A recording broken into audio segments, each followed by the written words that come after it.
معزز سامعین کرام، رمضان المبارک کا مبارک مہینہ ہم پر سایہ فگن ہے۔ ہم اس بابرکت مہینے سے مستفید ہو رہے ہیں، اور اگر ہم اس مہینے سے فائدہ حاصل نہیں کر رہے تو اللہ تبارک و تعالی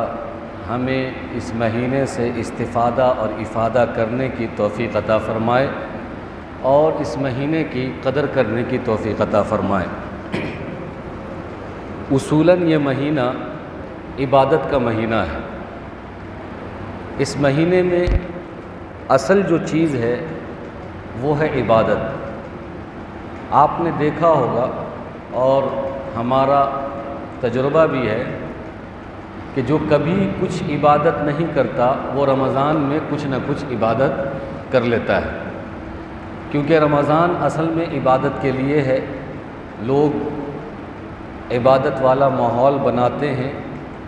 مسجدوں میں عبادت ہوتی ہے، گھروں میں عبادت ہوتی ہے، ذکر و اذکار کے ذریعے، تلاوت کے ذریعے، نماز اور تراویح روزے کے ذریعے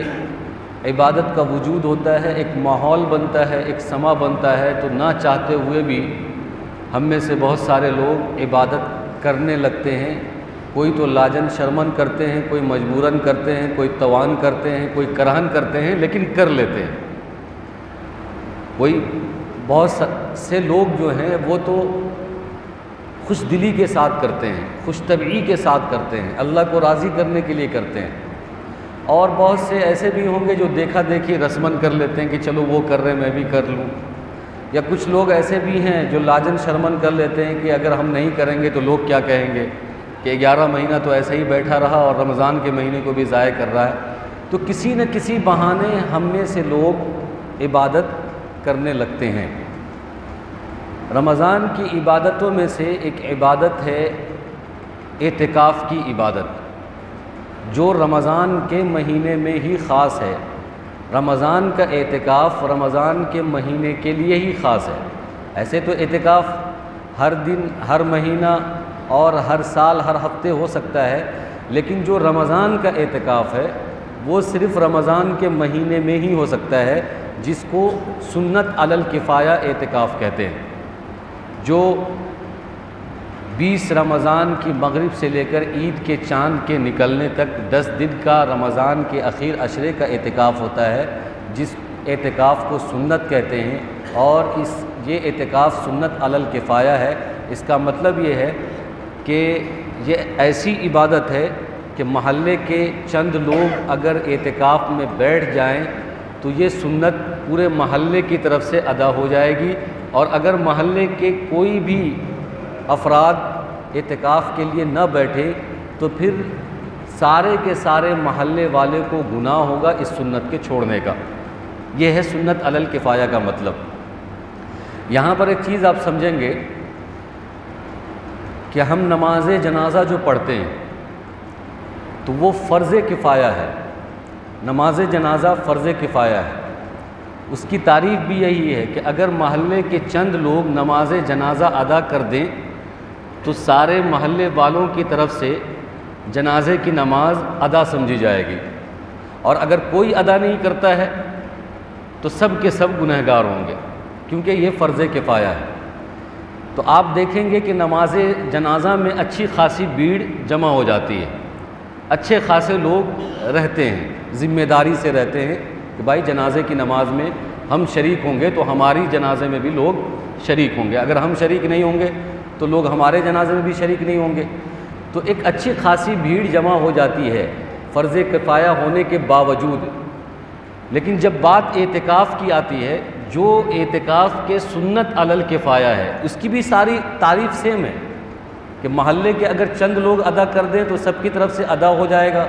اور اگر کوئی ادا نہ کرے تو کسی کی طرف سے ادا نہیں ہوگا، سب گنہگار ہوں گے۔ تو اس مسئلے میں بہت ساری جگہوں پر یہ دیکھا جاتا ہے کہ کوئی بھی محلے کا آدمی اعتکاف میں نہیں بیٹھتا، یعنی یہ رسک لینے کے لیے سب تیار ہے کہ ٹھیک ہے گناہ ہوگا تو چلے گا لیکن کوئی نہیں بیٹھیں گے۔ تو اس میں جو ہے بہت سستی ہوتی ہے، بہت غفلت ہوتی ہے۔ جیسے کہ ہم ایک فرض کفایہ نماز جنازہ کو ذمہ داری کے ساتھ ادا کرتے ہیں، تو ایسے ہی سنت علی الکفایہ جو رمضان کے اخیر عشرے کا اعتکاف ہے، اس کو بھی ذمہ داری کے ساتھ ادا کریں، اور محلے کے ایک دو نہیں، زیادہ سے زیادہ لوگ اعتکاف میں بیٹھنے کی کوشش کریں، اعتکاف میں بیٹھیں۔ اور یہ مسئلہ سمجھیں کہ اگر محلے سے بہت سارے لوگ بیٹھ گئے ہیں تو ایسا نہیں ہے کہ کسی کے ثواب میں کمی ہو جائے گی، سب کو ثواب برابر ملے گا، اتنا ہی ثواب ملے گا۔ اگر 25 لوگ بیٹھ گئے تو بھی اتنا ثواب ملے گا، 5 لوگ بیٹھے تو بھی ان کو اتنا ثواب ملے گا، ایک آدمی بیٹھا تو بھی ان کو اتنا ثواب ملے گا۔ اس لیے ہر آدمی یہ نیت کرے کہ یہ جو رمضان کے مہینے کے اخیر عشرے کا سنت علی الکفایہ اعتکاف ہے، اس میں ہم بیٹھیں گے، کیونکہ یہ رمضان کے مہینے کے ہی لیے خاص ہے، 11 مہینے میں نہیں ملے گا، عام دنوں میں نہیں ملے گا۔ اعتکاف 3 طرح کا ہوتا ہے، ایک ہوتا ہے واجب، ایک ہوتا ہے سنت، ایک ہوتا ہے نفل۔ واجب یہ ہے کہ آدمی اپنے اوپر یہ مان لے کہ میرا فلاں کام ہو جائے گا، یا کام ہو یا نہ ہو، بس اپنے اوپر مان لے کہ میں 2 دن کا یا 1 دن کا یا 40 دن کا اعتکاف کروں گا، تو اس اعتکاف میں روزہ رکھنا شرط ہے، اور وہ اعتکاف کرے گا کیونکہ یہ واجب ہے، اگر ادا نہیں کرے گا تو اس کو گناہ ہوگا۔ یا ایسے ہی اگر اس نے سنت اعتکاف شروع کیا تھا اور اس کو ختم کر دیا، جان بوجھ کر توڑ دیا، تو پھر وہ اعتکاف بھی اس کے اوپر واجب ہو جائے گا، اس کو کرنا ہوگا۔ اور سنت اعتکاف وہی ہے جو رمضان کے اخیر عشرے میں 10 دن کا ہم کرتے ہیں، اور نفل اعتکاف یہ ہے کہ آدمی جب بھی مسجد میں آئے تو ایک اعتکاف کی نیت سے مسجد میں داخل ہو، اور وہ کسی بھی مسجد میں نفل اعتکاف ہو سکتا ہے جس میں 5 وقت کی نماز پابندی سے، جس مسجد میں نماز ادا کی جاتی ہو، یا 5 وقت کی نماز پابندی سے ادا نہیں کی جاتی ہو، اس میں بھی نفل اعتکاف ہو سکتا ہے۔ اعتکاف کے معنی کیا ہیں؟ اعتکاف کے معنی ہیں کسی جگہ پر ٹھہرنا، رکنا۔ اعتکاف یعتکف اعتکافاً کے معنی عربی میں آتے ہیں ٹھہرنے کے، قائم رہنے کے، رکنے کے۔ اسی معنی کو قرآن نے بھی بیان کیا ہے، وَعَهِدْنَا إِلَىٰ إِبْرَاهِيمَ وَإِسْمَاعِيلَ أَن طَهِّرَ بَيْتِيَ لِلطَّائِفِينَ وَالْعَاكِفِينَ، کہ حضرت ابراہیم علیہ السلام کو اور اسماعیل علیہ السلام کو اللہ نے یہ حکم دیا کہ تم بیت اللہ کا طواف کرو اور وہاں ٹھہرو، وہاں پر قیام کرو، وہاں پر رک کر عبادت کرو۔ أَن طَهِّرَ بَيْتِيَ لِلطَّائِفِينَ وَالْعَاكِفِينَ، اعتکاف کے معنی یہ ہیں کہ آدمی کسی جگہ پر ٹھہر جائے، یہ لغوی معنی ہے۔ اور اصطلاح شرع میں اعتکاف کے معنی یہ ہے کہ مرد کسی ایسی مسجد میں جس میں 5 وقت کی نماز جماعت کے ساتھ ہوتی ہو، اور عورتیں اپنے گھر میں کسی ایک خاص جگہ پر نیت کے ساتھ رک جائے، ٹھہر جائے، تو وہ اعتکاف سمجھا جائے گا۔ اس کی بہت ساری فضیلتیں ہیں۔ اللہ کے نبی صلی اللہ علیہ وسلم اپنی حیات میں پابندی کے ساتھ رمضان کا اعتکاف کیا کرتے تھے، اور کسی رمضان میں جب آپ کا اعتکاف چھوٹ گیا اخیر عشرے کا، تو آپ نے دوسرے رمضان میں 20 دن کا اعتکاف رکھا۔ حالانکہ یہاں پر یہ بات سمجھنی چاہیے کہ سنت کی قضا نہیں ہوتی ہے، لیکن آپ صلی اللہ علیہ وسلم نے اعتکاف کی اہمیت کو سمجھانے کے لیے اور اس کی فضیلت کو بتانے کے لیے کہ ایک اعتکاف کسی رمضان میں چھوٹ گیا تھا تو 20 دن آپ صلی اللہ علیہ وسلم نے دوسرے رمضان میں اس کو ادا کیا ہے، یہ بتانے کے لیے۔ تو آپ صلی اللہ علیہ وسلم کان یعتکف فی اخر الاواشر من رمضان، کہ آپ صلی اللہ علیہ وسلم رمضان کے اخیر عشرے میں اعتکاف کیا کرتے تھے، یہ بخاری کی روایت ہے۔ یہی وجہ ہے کہ آپ صلی اللہ علیہ وسلم کو دیکھ کر ازواج مطہرات کا بھی مزاج بنا ہوا تھا اعتکاف کرنے کا، رمضان کے اخیر عشرے میں اعتکاف کرنے کا، تو ازواج مطہرات بھی اعتکاف کیا کرتی تھیں۔ اور آپ صلی اللہ علیہ وسلم کا تو معمولی تھا کہ اخیر عشرے کا اعتکاف کرتے تھے، لہٰذا ایک تو یہ سنت بھی ہے، اور یہ وہ سنت ہے جس کو آپ صلی اللہ علیہ وسلم نے پابندی سے ادا کیا ہے۔ تو ہماری اور آپ کی ذمہ داری یہ ہے کہ ہم رمضان کے اخیر عشرے کے اعتکاف کو اپنے اوپر لازم کریں، ضروری سمجھیں کہ نہیں ہم کو جو ہے اعتکاف کرنا ہے۔ یہاں پر ایک بات اور یہ سمجھنی چاہیے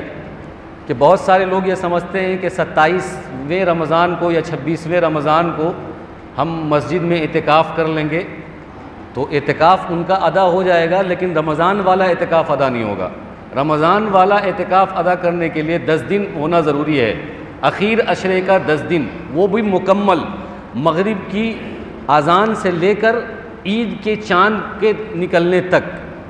یہ پورا کا پورا وقت نیت کے ساتھ مسجد میں گزرے گا 10 دن، تو یہ رمضان کے اخیر عشرے کا سنت والا اعتکاف ادا ہوگا۔ اس میں سے تھوڑا سا بھی وقت کم ہو جائے گا تو اعتکاف تو اس کا ادا ہوگا، وہ نفل ادا ہوگا، لیکن وہ سنت علی الکفایہ جو رمضان کے اخیر عشرے کا خاص اعتکاف ہے وہ ادا ہونے والا نہیں ہے۔ تو آپ نے دیکھا ہوگا کہ بہت سارے لوگ بہت ساری مسجدوں میں 26 کو آتے ہیں، 27 کو آتے ہیں، 25 کو آتے ہیں۔ ٹھیک ہے، آئیں اور اعتکاف کریں، اس میں کوئی حرج کی بات نہیں ہے، لیکن ان کے ذہن میں یہ مسئلہ ہونا چاہیے، یہ بات ہونی چاہیے کہ فضیلت تو ہمیں نفل کی حاصل ہوگی، فضیلت سنت کی حاصل نہیں ہوگی۔ تو میں ایسے لوگوں سے گزارش کرتا ہوں کہ جو لوگ 25، 26، 27 کو مسجد میں اعتکاف کے لیے اگر آتے ہی ہیں تو وہ 2-4 دن اور آگے آ جائیں تاکہ اور بھی فضیلت ان کو حاصل ہو جائے، اور بھی ثواب حاصل ہو جائے، اور نفل سے سیدھے ان کو سنت کا ثواب ملے، تو اس میں اور بھی فائدہ ہوگا۔ اعتکاف کی بہت ساری فضیلتوں میں سے ایک فضیلت یہ ہے کہ جو شخص اعتکاف کرتا ہے اللہ تبارک و تعالیٰ اس کو کانا کحجتین و عمرتین کہ 2 حج اور 2 عمرے کا ثواب عطا کرتا ہے۔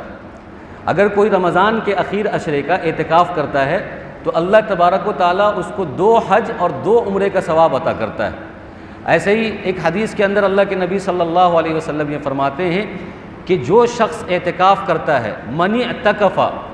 عشرا، جو شخص اعتکاف کرتا ہے غفر له ما تقدم من ذنبه، تو اس کے ما قبل سارے گناہ جو اس نے کیے ہیں پیچھے وہ سب کے سب اللہ تبارک و تعالیٰ معاف فرما دیتے ہیں۔ ایسے ہی ایک حدیث کے اندر اللہ کے نبی صلی اللہ علیہ وسلم فرماتے ہیں کہ جو شخص رمضان کے اخیر عشرے کا اعتکاف کرتا ہے تو اس شخص کے درمیان جہنم کے درمیان 3 خندق آڑ بنا دی جاتی ہے، اور ہر خندق کی مسافت زمین آسمان سے بھی زیادہ ہے، یعنی اس شخص کے درمیان اور جہنم کے درمیان 3 خندق کی دوری ہوتی ہے، آڑ ہوتا ہے، اور وہ ہر دوری جو ہے آسمان اور زمین کی مسافت سے زیادہ ہے۔ اس کا مطلب یہ ہوا کہ اعتکاف کرنے والا جہنم سے بہت دور ہو جاتا ہے، کیونکہ 3 خندق آڑ ہو جاتی ہے، اور 3 خندق جو ہے وہ ایک خندق کی مسافت آسمان اور زمین کی مسافت سے زیادہ ہے، تو یہ بھی بہت بڑی فضیلت کی بات ہے۔ ایک حدیث کے اندر آتا ہے کہ اللہ کے نبی صلی اللہ علیہ وسلم فرماتے ہیں کہ جو شخص اعتکاف میں ہوتا ہے تو وہ ہمیشہ عبادت میں ہوتا ہے، ہمیشہ عبادت کر رہا ہوتا ہے۔ ایک حدیث کے اندر ہے کہ اللہ کے نبی صلی اللہ علیہ وسلم فرماتے ہیں کہ جو شخص اعتکاف کرتا ہے تو اس کو وہ نیکیاں بھی ملتی ہے جو نیکیاں وہ نہیں کرتا۔ مثال کے طور پر معتکف آدمی مسجد میں ہوتا ہے تو وہ مسجد سے باہر نہیں جا سکتا 10 دن، تو وہ نماز جنازہ میں شریک نہیں ہو سکتا، اسی طریقے سے کسی مریض کی عیادت نہیں کر سکتا۔ تو اللہ کے نبی صلی اللہ علیہ وسلم فرماتے ہیں کہ اس دوران اگر کہیں نماز جنازہ ہوگی تو اس کو نماز جنازہ میں شرکت کا ثواب ملے گا۔ مریض اگر کہیں ہے، لوگ اس کی عیادت کرنے جا رہے ہیں، تو معتکف اعتکاف کرنے والا تو عیادت کرنے نہیں جائے گا، لیکن اس کو مریض کی عیادت کرنے کا ثواب ملے گا۔ تو جو نیکی اس نے کیا نہیں ہے اس نیکی کا بھی ثواب ملے گا۔ بہت ساری فضیلتیں ہیں اعتکاف کی، تو ہم اور آپ کو ارادہ کرنا چاہیے، نیت کرنا چاہیے۔ آج 15 رمضان ہے، 5 دن کے بعد 20 رمضان ہوگا، اور 20ویں رمضان کی مغرب سے وہ رمضان کے اخیر عشرے کا اعتکاف ہوگا، تو انشاءاللہ ہم سب جو ہے رمضان کے اخیر عشرے کا اعتکاف اہتمام کے ساتھ کریں گے۔ اب یہاں پر ایک بات یہ سمجھنی چاہیے کہ ہمیں اعتکاف کیوں کرنا ہے، اس کا فائدہ کیا ہے۔ اس کا فائدہ بہت سارا ہے۔ ایک فائدہ تو یہ ہے کہ یہ 10 دن جب مسجد میں رہے گا تو 10 دن کی نماز یہ تکبیر اولیٰ کے ساتھ، جماعت کے ساتھ، پابندی کے ساتھ ادا کرے گا، یہ سب سے بڑا فائدہ۔ دوسرا فائدہ یہ ہے کہ اس کا 10 دن کا جو پورا کا پورا وقت ہے وہ عبادت میں گزرے گا، پورا کا پورا وقت۔ یہ سو رہا ہوگا تو بھی عبادت میں شمار، یہ کھا رہا ہوگا تو بھی عبادت میں شمار، یہ قضائے حاجت میں ہوگا تو بھی یہ عبادت میں شمار، یہ ضروری دین کی باتیں کر رہا ہوگا یا ضروری دنیا کی باتیں کر رہا ہوگا تو عبادت میں شمار، اہم کام کر رہا ہے عبادت میں شمار، عبادت کر رہا ہے عبادت میں شمار، اور اپنی ضرورت کا کام کر رہا ہے تو بھی عبادت میں شمار۔ مطلب یہ ہے کہ پورا کا پورا 10 دن کا جو وقت ہے وہ اس کو عبادت میں شمار کیا جائے گا۔ اور ایک فائدہ یہ ہے کہ یہ 10 دن کا پورا وقت یہ گناہوں سے بچے گا، کیونکہ جب آدمی مسجد کے ماحول میں ہوگا، فرشتوں کے ماحول میں ہوگا، تلاوت کے ماحول میں ہوگا، نماز کے ماحول میں ہوگا، روزے کے ماحول میں ہوگا، ذکر و اذکار کے ماحول میں ہوگا، تسبیح کے ماحول میں ہوگا، تو وہ اس وقت گناہ نہیں کرے گا، بلکہ گناہ کرنے کا اس کو موقع ہی نہیں ملے گا۔ یہ الگ بات ہے کہ آج گناہ کرنے کا موقع معتکفین حضرات کو مل جاتا ہے۔ کیسے ملتا ہے؟ وہ ایک جھنڈ بنا لیتے ہیں، گاؤں کے کچھ لوگ آ جاتے ہیں، اب یہ اعتکاف کرنے والے اور گاؤں کے محلے کے کچھ لوگ آپس میں بیٹھ گئے، بیٹھنے کے بعد وہ دین کی بات بھی نہیں کرتے، دنیا کی بات بھی نہیں کرتے، اور کوئی اور بات بھی نہیں کرتے، یا تو سیاست کی بات شروع کر دیتے ہیں، یا غیبت شروع کر دیتے ہیں، یا کچھ اور قصہ کہانی شروع کر دیتے ہیں۔ تو اب یہ اعتکاف میں بیٹھ کر جو سراسر عبادت والا کام ہے، جہاں پر گناہ کا تصور نہیں ہے، یہاں پر جو ہے چند لوگ بیٹھ کر اب گناہ کر رہے ہیں۔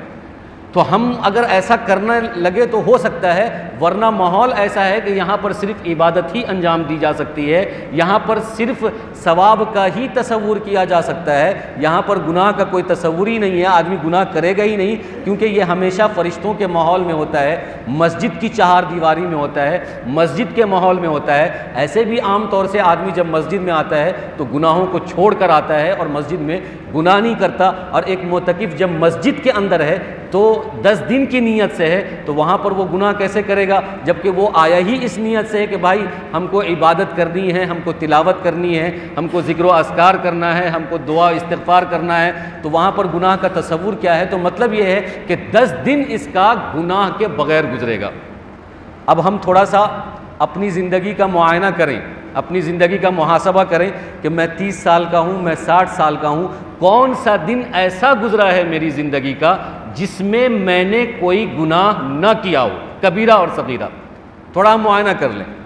کہیں نہ کہیں ہم پھسل ہی جاتے ہیں کسی نہ کسی اعتبار سے، لیکن اللہ تبارک و تعالیٰ ایک سنہرا موقع، ایک حسین موقع ہمیں عنایت کرتا ہے رمضان کے مہینے میں اعتکاف کے حوالے سے، اور وہ بھی سنت اعتکاف کے حوالے سے، اخیر عشرے کا اعتکاف ہمیں عطا کرتا ہے کہ اس میں ہم اگر کوشش کریں تو پورا کا پورا جو عشرہ ہے وہ بغیر گناہ کے گزرے گا، کوئی گناہ نہیں ہوگا اس میں۔ اور سب سے بڑا فائدہ اس میں یہ ہے کہ حدیث کے اندر آتا ہے کہ شب قدر رمضان کے اخیر عشرے کے طاق راتوں میں ہوتی ہے۔ بہت ساری حدیثیں یہ آئی ہوئی ہے کہ 21، 23، 25، 27، 29 اس میں رمضان کے اندر شب قدر کی رات ہوتی ہے، اور جس نے شب قدر کی رات پالی اس کا بیڑا پار ہے، اور اس نے 1000 مہینے رات میں عبادت کی۔ لیلۃ القدر خیر من الف شہر، تو 1000 مہینے رات میں اس نے عبادت کی، تو ایک رات کو تلاش کیا، اگر وہ اس کو مل گئی تو 1000 مہینے رات میں اس نے عبادت کی۔ اور معتکف کے لیے تو یہ بہت اچھا موقع ہے، کیونکہ یہ جب مسجد میں اعتکاف کی نیت سے رمضان کے اخیر عشرے میں ہوگا تو اس کی ہر رات شب قدر ہوگی، وہ ہر رات تہجد ادا کرے گا، وہ ہر رات بیدار ہوگا، وہ ہر رات تلاوت کرے گا، تو وہ بغیر تلاشے، بغیر ڈھونڈے اس کو رمضان کے اخیر عشرے کی طاق راتیں مل جائے گی، اور ان طاق راتوں میں سے کوئی ایک رات ضرور شب قدر کی ہوگی، تو اس کو تو پورا کا پورا بینیفٹ مل جائے گا۔ یہ سب سے بڑا فائدہ ہے۔ ہم اور آپ یہ سمجھتے ہیں کہ 27ویں کی شب یہ شب قدر کی ہوتی ہے۔ اس سے پہلے بھی میں نے یہ بات کہی، میں نے کہا کہ یہ کوئی کنفرم بات نہیں ہے، یہ کوئی پکی بات نہیں ہے کہ 27 کی شب ہوگی، ہو سکتا ہے، اور ہونے کا تو بہت کچھ ہے۔ کہنے والوں نے تو یہ بھی کہا ہے کہ سال کے ہر رات میں ڈھونڈو، کہنے والوں نے یہ کہا کہ ہر مہینے ڈھونڈو، کہنے والوں نے یہ کہا کہ رمضان کے ہر رات میں ڈھونڈو، لیکن بہتر بات جو محدثین نے، مورخین نے، علماء نے لکھی ہے وہ یہ ہے کہ رمضان کے اخیر عشرے میں جو طاق راتیں ہوتی ہیں اس میں زیادہ چانسز ہیں شب قدر کے ہونے کے، زیادہ امکانات ہیں کہ وہ شب قدر ہوں گے۔ تو اس لیے جو لوگ معتکف ہیں، اعتکاف میں بیٹھے ہوئے ہیں، وہ لوگ شب قدر سے بالکل استفادہ کر سکتے ہیں اور شب قدر سے فائدہ حاصل کر سکتے ہیں۔ ایک بات اور ہمیں یہ سمجھنی چاہیے، ہمیں اعتکاف کیوں کرنا ہے؟ اس کی وجہ یہ ہے کہ ہم جب دنیا کے ماحول میں رہتے ہیں، گندگی میں رہتے ہیں، گناہوں میں رہتے ہیں، شیطانوں کے ماحول میں رہتے ہیں، بے ایمانوں کے ماحول میں رہتے ہیں، اور جو ہے غلط لوگوں کی صحبت میں رہتے ہیں، دنیا داروں کی صحبت میں رہتے ہیں، تو ہمارا دل سیاہ ہو جاتا ہے، ہمارا دل سخت ہو جاتا ہے، ہمارا دل بے چین ہو جاتا ہے، ہمارا دل بے قرار ہو جاتا ہے، دل لگتا نہیں ہے، دل کو سکون ملتا نہیں ہے، دل کے اندر بے قراری ہوتی ہے، بے تابی ہوتی ہے، سب کچھ کرتے ہیں پھر بھی دل کو سکون نہیں ملتا، نمازیں بھی پڑھ رہے ہیں، روزہ بھی رکھ رہے ہیں، لیکن دل کی بے قراری اور بے تابی ہے کہ ختم ہونے کا نام نہیں لے رہی۔ کیوں؟ اس لیے کہ دل جو ہے سیاہ ہو گیا ہے، دل سخت ہو گیا ہے، حق بات قبول نہیں ہو رہی ہے، چاروں طرف سے جو ہے ہم گندے ماحول اور برے ماحول اور گناہوں کے ماحول میں ہم زندگی گزار رہے ہیں۔ تو اب ایک بندہ اللہ کا یہ سوچتا ہے کہ اللہ اب بس ہو گیا، اب برداشت سے باہر ہے، مجھے اب نجات چاہیے اس زندگی سے اور اس ذلت سے اور اس پریشانی سے، مجھے اب جو ہے اس سے باہر نکلنا ہے، اس ڈپریشن سے، اس بے قراری سے باہر نکلنا ہے، کوئی راستہ بتا دیجئے، کیونکہ اب مجھ سے جو ہے برداشت نہیں ہو رہا۔ اس کے لیے اعتکاف ہے کہ آدمی اپنے دل کی غنودگی کو، دل کی آلودگی کو، دل کی گندگی کو اور دل کی سختی کو اور دل کی سیاہی کو وہ تنے تنہا ہو کر اکیلے آ کر اللہ کے چوکھٹ پر اپنے ماتھے کو رگڑے گا، اللہ کے چوکھٹ پر اپنے آپ کو لا کھڑا کرے گا اور اللہ کے چوکھٹ میں، اللہ کے دربار میں آ کر جم جائے گا، اللہ کے دربار میں آ کر پڑ جائے گا اور یہ کہے گا کہ اے اللہ، جب تک میرے دل کا بوجھ ہلکا نہیں ہوتا، جب تک میرے گناہ معاف نہیں ہوتے، جب تک میری زندگی کے مسائل حل نہیں ہوتے، جب تک میری دین اور دنیا میں ترقی نہیں ہوتی، اس وقت تک میں تیرے در کو نہیں چھوڑوں گا، اس وقت تک میں تیرے گھر کو نہیں چھوڑوں گا، اس وقت تک میں تیرے چوکھٹ کو نہیں چھوڑوں گا، جب تک تو ہمارے دل کا کایا نہیں پلٹ دیتا ہے، جب تک تو جو ہے ہمارے دل کا قبلہ نہیں درست کر دیتا ہے، جب تک تو ہمارے دل میں انقلاب برپا نہیں کر دیتا ہے، جب تک تو ہمیں اچھا ماحول عطا نہیں کر دیتا ہے، جب تک ہمارے دل کو نورانی نہیں بنا دیتا ہے، جب تک تو ہمارے دل کو صاف اور شفاف نہیں بنا دیتا ہے، اس وقت تک میں تمہارے چوکھٹ کو چھوڑنے والا نہیں ہوں، تمہارے در کو چھوڑنے والا نہیں ہوں۔ یہ مقصد ہے اعتکاف کا۔ اور ہم میں سے ہر آدمی کا دل کہیں نہ کہیں گناہوں کی وجہ سے ڈیمیج ہو گیا ہے، مریض ہو گیا ہے، بیمار ہو گیا ہے۔ گناہ کا حملہ، شیطان کا حملہ، گندگی کا حملہ ایسا ہے کہ ہمارا دل بیمار ہو گیا ہے، کمزور ہو گیا ہے، ڈیمیج ہو گیا ہے۔ تو اب دل کی بیماری کو اگر صحیح کرنا ہے اور دل کے قبلے کو درست کرنا ہے، انقلاب برپا کرنا ہے، اس کے اندر صالحیت پیدا کرنی ہے، اس کے اندر اچھائی پیدا کرنی ہے، کیونکہ سارا معاملہ دل پر ہوتا ہے۔ دل درست ہو گیا، جسم کا ہر حصہ درست ہوگا، جسم کا ہر حصہ درست ہوگا، جسم سے نکلنے والے ہر اعمال درست نکلیں گے۔ دل خراب ہے، جسم کا ہر حصہ خراب ہوگا، جسم کا ہر حصہ خراب ہوگا، جسم سے نکلنے والے ہر اعمال خراب نکلیں گے۔ تو دل کو بنانا اور دل کو سنوارنا، اس کو صاف کرنا، اس کو شفاف بنانا، یہ سب سے اچھا عمل ہے اعتکاف، کہ آدمی اپنے دل کو مسجد میں لگائے گا رمضان کے آخر عشرے میں، تو دل کی گندگی، غنودگی صاف ہوگی اور اللہ تبارک و تعالیٰ اس کی زندگی کے اندر نورانیت بھر دے گا، اس کی زندگی کے اندر انقلاب برپا کر دے گا۔ اب یہاں پر ایک سوال یہ ہے کہ اسلام تو ایسا مذہب نہیں ہے جو کسی کو یہ سکھائے کہ بھائی بیوی بچوں کو چھوڑ دو، دنیا داری چھوڑ دو، تجارت چھوڑ دو، سب کچھ چھوڑ دو، 10 دن جو ہے کسی کونے میں چلے جاؤ اور 10 دن سارے تعلقات، سارے کنیکشن لا تعلق ہو کر 10 دن تم زندگی گزارو اور اعتکاف کرو۔ اسلام تو ایسا مذہب نہیں ہے، اسلام تو اس کو منع کرتا ہے، اس کو رہبانیت کہتے ہیں۔ رہبانیت کا مطلب یہ ہے کہ آدمی اپنے دنیا کے سارے تعلقات ختم کر دیتا ہے، بیوی سے، بچے سے، ماں سے، باپ سے، پڑوسی سے، رشتہ دار سے، کسی سے کوئی مطلب نہیں ہے، جنگل میں نکل جاتا ہے، سادھو سنت بن جاتا ہے اور جو ہے ایک دم کنٹھی لے لیتا ہے، یا یہ کہ راہب بن جاتا ہے جو پادری ہوتا ہے کہ بھائی ہم کو کسی سے کوئی مطلب نہیں ہے، ہم نہ شادی کریں گے، نہ بیوی ہے، نہ بچہ ہے، ہم کو صرف خدا خدا کرنا ہے، اللہ اللہ کرنا ہے، اوم اوم کرنا ہے۔ تو یہ اسلام نہیں سکھاتا، لا رہبانیت فی الاسلام، اسلام کے اندر کوئی رہبانیت نہیں ہے۔ تو پھر اعتکاف کا ڈیفینیشن کیا ہے؟ اعتکاف کس کو کہتے ہیں؟ اعتکاف اس کو نہیں کہتے کہ آدمی سارے تعلق کو ختم کر دے، بلکہ اعتکاف کا مطلب تو یہ ہے کہ وہ مسجد میں رہ کے اپنے جائز تعلقات کو باقی بھی رکھ سکتا ہے۔ یہاں تک کہ علماء نے لکھا ہے کہ اگر اس کے علاوہ اگر کوئی ڈاکٹر اعتکاف میں بیٹھا ہوا ہے تو وہ دوائیں بھی لکھ سکتا ہے اعتکاف میں بیٹھ کر۔ اگر کوئی زمین کا بیچنے خریدنے والا بیٹھا ہوا ہے اعتکاف کے اندر تو وہ جو ہے یہاں پر بیٹھ کر ڈیل بھی کر سکتا ہے. اگر کوئی ایسا تاجر ہے کہ اس کی تجارت کو کوئی دوسرا سنبھال نہیں سکتا ہے تو وہ یہاں پر تجارت کی بیع و شراء کے معاملے میں مشورہ دے بھی سکتا ہے اور لے بھی سکتا ہے. تو یہ لا تعلق ہوا ہی نہیں اور اس کو رہبانیت ہم کہتے ہی نہیں ہیں, کیونکہ ضرورت کی جو بھی چیزیں ہیں وہ اعتکاف کے اندر جائز ہو جاتی ہیں اور وہ کر سکتا ہے آدمی. دنیا کی جائز ضرورت کی باتیں بھی کر سکتا ہے لیکن قصہ کہانی نہیں کرے گا.